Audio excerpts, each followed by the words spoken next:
Hello everyone, myself Sonali Nayak, lecturer in Computer Engineering Department from Vallabhbudhi Polytechnic College, Navsari. આજે આપણે study કરીશું subject ECHM. ECHM ની અંદર આપણે જોઈશું unit 6 seismic engineering and disaster management. આ ચેપ્ટરની અંદર આપણે આજે 3 ટોપિક કવર કરીશું. ઇન્ટ્રોડક્શન ટુ સિસ્મિક એન્જિનિયરિંગ એટલે કે સિસ્મિક એન્જિનિયરિંગ કોને કહેવાય, એનો પરિચય શું છે. એની અંદર આપણે 2 ટોપિક ડિસ્કસ કરીશું, what is earthquake and forecasting earthquake. What is earthquake એટલે કે ભૂકંપ. ભૂકંપ કોને કહેવાય, તમને બધાને ખબર છે ભૂકંપ વિશે. અને ફોરકાસ્ટિંગ અર્થક્વેક એટલે કે ભૂકંપની આગાહી વિશે આજે આપણે સ્ટડી કરીશું.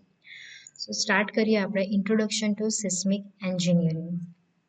Seismic engineering is a branch of engineering discipline which covers many aspects of earthquake science, such as how earthquakes are triggered, what are the reasons of earthquakes, how earthquakes intensity is measured, what types of vibrations are generated during earthquakes, how earthquakes are predicted, and what the precautions and care should be taken during and after earthquakes so that minimum lives are lost, etc.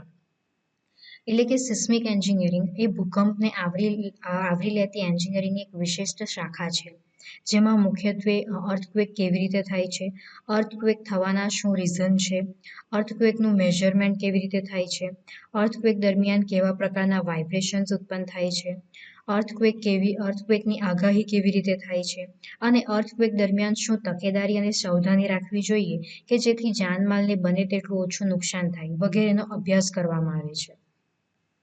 Seismology is a science of earthquakes, but its human application is a seismic engineering. એટલે કે seismology એ ભૂકંપ વિજ્ઞાન છે.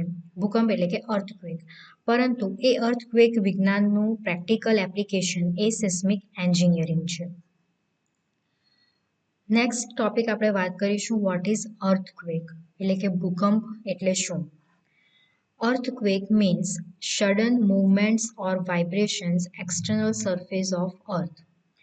ભૂકંપ એટલે પૃથ્વીની બાહ્ય સપાટીનું અચાનક ધ્રુંજવું અથવા હલનચલન થવું. ભૂકંપને ધરતીકંપ પણ કહેવામાં આવે છે, એટલે કે અર્થક્વેક પણ કહેવામાં આવે છે. The earthquake is a seismic phenomena in which the surface of the earth starts vibrating. The energy necessary to vibrate the earth's surface comes from the depth of the earth. એટલે કે જે ભૂકંપ છે એ seismic બનાવ છે. પૃથ્વીની બાહ્ય સપાટીને ધ્રુંજવા માટે જરૂરી શક્તિ પૃથ્વીના પેટાળમાંથી આવે છે, એટલે કે તેને પ્રાકૃતિક ભૂકંપ પણ કહેવાય છે, એટલે કે natural disaster. Earthquakes are called natural disaster because they happens naturally. એટલે કે નેચરલી થાય એટલે એ અર્થક્વેકને કહેવાય natural disaster. Earthquake science is known as seismology, which is a Greek word seismos, means vibrating. ભૂકંપશાસ્ત્રને સિસ્મોલોજી કહેવાય છે. ગ્રીક શબ્દ સિસ્મોસ નો અર્થ એટલે કે કંપન, ધ્રુંજવું થાય છે. The scientists with the knowledge of seismology are called seismologists. એટલે કે જે સાયન્ટિસ્ટ, જે વૈજ્ઞાનિકોને ભૂકંપશાસ્ત્રનું જ્ઞાન ધરાવે છે તેને કહેવાશે સિસ્મોલોજિસ્ટ.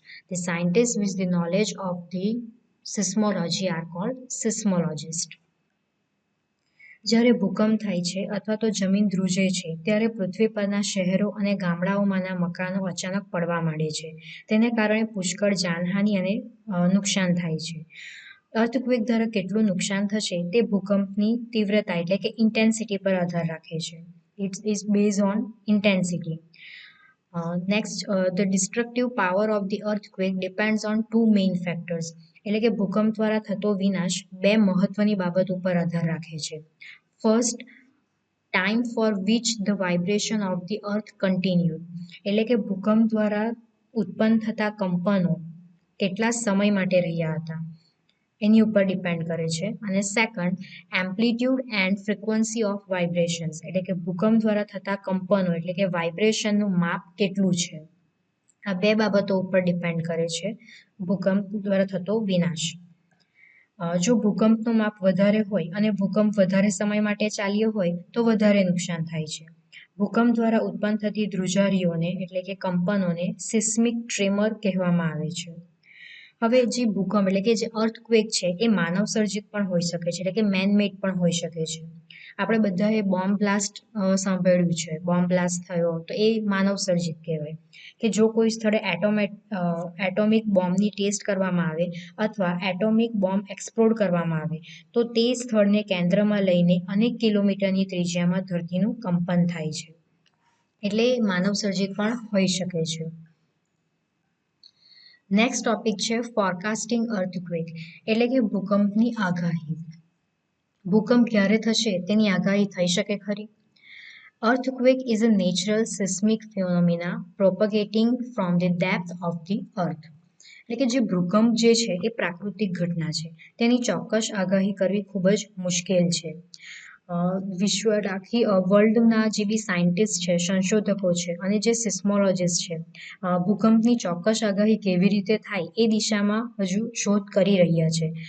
જેમ આપણે જોઈએ કે વાવાઝોડું છે, વરસાદ છે, એની ચોક્કસ આગાહી કરી શકે છે, પણ એટલી જ ચોક્કસ આગાહી અર્થક્વેકની આગાહી કરવામાં સફળતા હજી મળી નથી. There are many earthquake-prone zones where frequent tremors are occurring. The regions where frequently earthquake comes are called fault zones. એટલે કે વિશ્વના ઘણા વિસ્તાર એવા છે કે ત્યાં ભૂકંપ વારંવાર થાય છે. આવા વિસ્તારોને ભૂકંપ સંભવિત વિસ્તાર કહે છે, એટલે કે ફોલ્ટ ઝોન કહેવામાં આવે છે.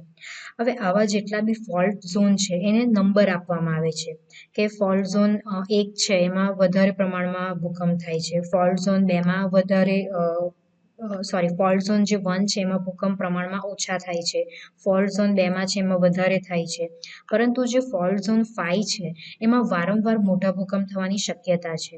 હવે આપણું ઇન્ડિયાની જ વાત કરીએ તો ઇન્ડિયામાં જે ગુજરાત અને હિમાચલ પ્રદેશ જે છે એ ફોલ્ટ ઝોન 5માં આવે છે.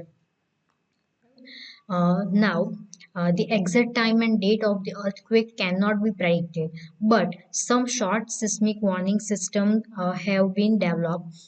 Some of them are below. એટલે કે કોઈ અર્થક્વેક માટે કોઈ એક્ઝેક્ટ ટાઈમ અને ડેટ આપણે પ્રેડિક્ટ નથી કરી શકતા, પણ ભૂકંપની આગાહી કરવા માટે કેટલીક પદ્ધતિઓ જે છે એની આપણે વાત કરીએ તો જે ફર્સ્ટ છે એ છે સિસ્મિક વોર્નિંગ સિસ્ટમ, સેકન્ડ છે statistical end time series methodology, and the third one is on the basis of some unnatural behaviors of animals before earthquake strikes. તો આ જે ત્રણ જે સિસ્ટમ જે છે તેની આપણે વાત કરીશું. તો એની અંદર આપણે ફર્સ્ટ જોઈએ seismic warning system. The earthquake prone zone have a center where seismometers are installed. These instruments continuously 24/7 measure the vibrations of the earth and plot seismographs on time scale. Seismic warning સિસ્ટમની જો આપણે વાત કરીએ તો જેમ હવામાન સંબંધિત વિવિધ ક્ષેત્રોમાં માહિતી એકઠી કરવા માટે હવામાન કેન્દ્ર સ્થાપવામાં આવે છે, એ જ પ્રમાણે ભૂકંપ સંભવિત જેટલા પણ એરિયા છે, જે વિસ્તાર છે એટલે કે ફોલ્ટ ઝોન છે, એમાં ભૂકંપ માપવા માટે અર્લી વોર્નિંગ સિસ્ટમ એટલે કે પૂર્વ સાવચેતી પદ્ધતિ ઇન્સ્ટોલ કરવામાં આવે છે. તે ભૂકંપની તીવ્રતા માપવાનું કેન્દ્ર છે, તેમાં ખૂબ જ સેન્સિટિવ વાઇબ્રેશન માપી શકે તેવા સિસ્મોમીટર્સ મૂકવામાં આવે છે, અને આ જે સિસ્મોમીટર્સ જે છે એ 24/7 એટલે કે 24 કલાક સમય માટે સતત પૃથ્વીના વાઇબ્રેશન્સ તેના ટાઈમ સ્કેલ પર માપી રાખે છે. These seismometers are connected with computers which precisely analyze the pattern of vibrations and store the information in computer. એટલે કે આ જે સિસ્મોમીટર્સ જે છે એ કમ્પ્યુટર સાથે જોડાયેલા હોય છે, એટલે એને જોડવામાં આવે છે. કમ્પ્યુટર્સમાં ધરતીના કંપનોનું અને તેની પેટર્ન્સનું ખૂબ જ બારીકાઈથી એનાલિસિસ કરીને ડેટાને સ્ટોર કરવામાં આવે છે. The computers are installed with special types of software like RADXPRO and SELSCOM3, which give the early warning of future earthquake on the basis of recorded patterns of seismic vibrations. એટલે કે જે analysis કરીને જે ડેટાને store કરેલા હોય એના માટે એક સોફ્ટવેર, ઘણા સોફ્ટવેર હોય છે. ફોર એક્ઝામ્પલ કે આ જે રેડ એક્સપ્રો છે, સેલ્સકોમ3 છે, બરાબર, એવા સોફ્ટવેર નાખવામાં આવે છે જે ભૂકંપની વોર્નિંગ આપે છે. હવે તેમ છતાં પણ સિસ્મિક વોર્નિંગ સિસ્ટમની ચોક્કસતા ખૂબ જ ઓછી હોય છે. કયા દિવસે અને કયા ટાઈમે કેટલી ઇન્ટેન્સિટીવાળો અર્થક્વેક થશે એની કોઈ આગાહી થઈ શકતી નથી. જો આવું થઈ શકે તો જ આપણે ભૂકંપથી થતા વિનાશને અટકાવી શકીએ છીએ. સેકન્ડ આપણે જોઈએ તો statistical end time series methodology. This is a statistical method of forecasting the earthquake. The data of frequency, intensity, and time of past earthquakes are collected and then they are subsequently analyzed by dividing them into three components. એટલે કે ભૂકંપની આગાહી કરવા માટે આ આંકડાકીય રીત છે. ભૂતકાળમાં એટલે કે પાસ્ટમાં થઈ ગયેલા ભૂકંપો, અર્થક્વેક અને તેનો ટાઈમ અને તેની ઇન્ટેન્સિટીની ઇન્ફોર્મેશનને કલેક્ટ કરવામાં આવે છે અને આ કલેક્ટ થઈ ગયેલા ડેટાને 3 વિભાગમાં વહેંચી નાખવામાં આવે છે.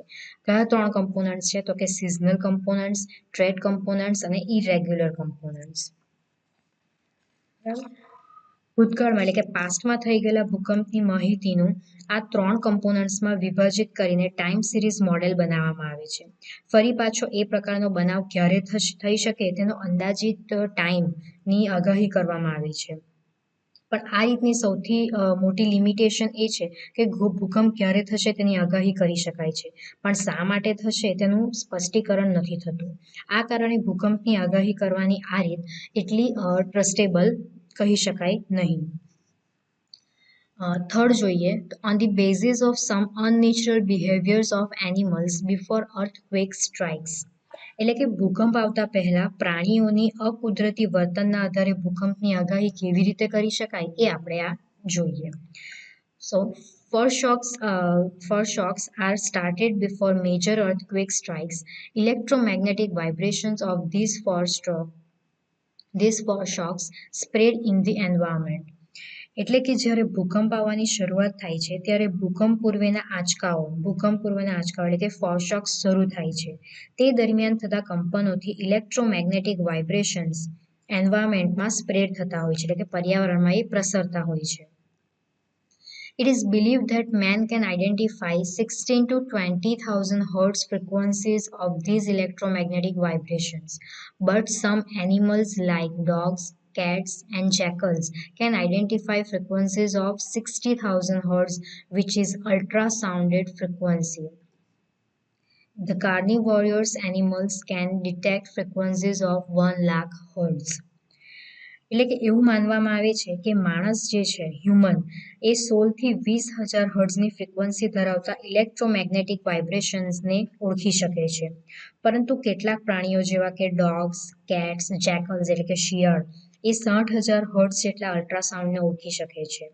હવે જે કાર્નિવોરસ એનિમલ્સ એટલે કે હિંસક પ્રાણીઓ જે છે કે હરણો છે, ઘોડા છે, એ લોકો જે છે એ 1 લાખ હર્ટ્ઝની ફ્રીક્વન્સી ધરાવતા અવાજને ઓળખી શકે છે. આથી જે અર્થક્વેક કેન્દ્રીય વિસ્તાર જે છે એમાં વસવાટ કરતા પ્રાણીઓ અર્થક્વેકથી ઉત્પન્ન થતા અલ્ટ્રાસાઉન્ડને સાંભળી વિચિત્ર બિહેવિયર કરવા એટલે અનનેચરલ બિહેવિયર કરવા લાગે છે. ફોર એક્ઝામ્પલ કે અચાનક દોડાદોડી કરે અથવા તો સલામતી માટે જમીન અથવા જળની બખોલમાં ભરાઈ જવું વગેરે. તો આવી જે અનનેચરલ બિહેવિયર્સને જો કોઈ એક્સપર્ટ વ્યક્તિ દ્વારા નિરીક્ષણ કરવામાં આવે તો તે ભૂકંપના ભવિષ્યમાં થનાર બનાવની આપણને ચેતવણી આપી શકે છે, પરંતુ આ પણ એટલું ટ્રસ્ટેબલ ગણી શકાય નહીં. તો આજે આપણે વાત કરી અર્થક્વેક વિશે, અર્થક્વેકની આગાહી વિશે. નેક્સ્ટ લેક્ચરની અંદર આપણે જોઈશું સિસ્મોલોજી અને તેના માટે ઇમ્પોર્ટન્સના સબ ટોપિક્સની આપણે ચર્ચા કરીશું. Thank you.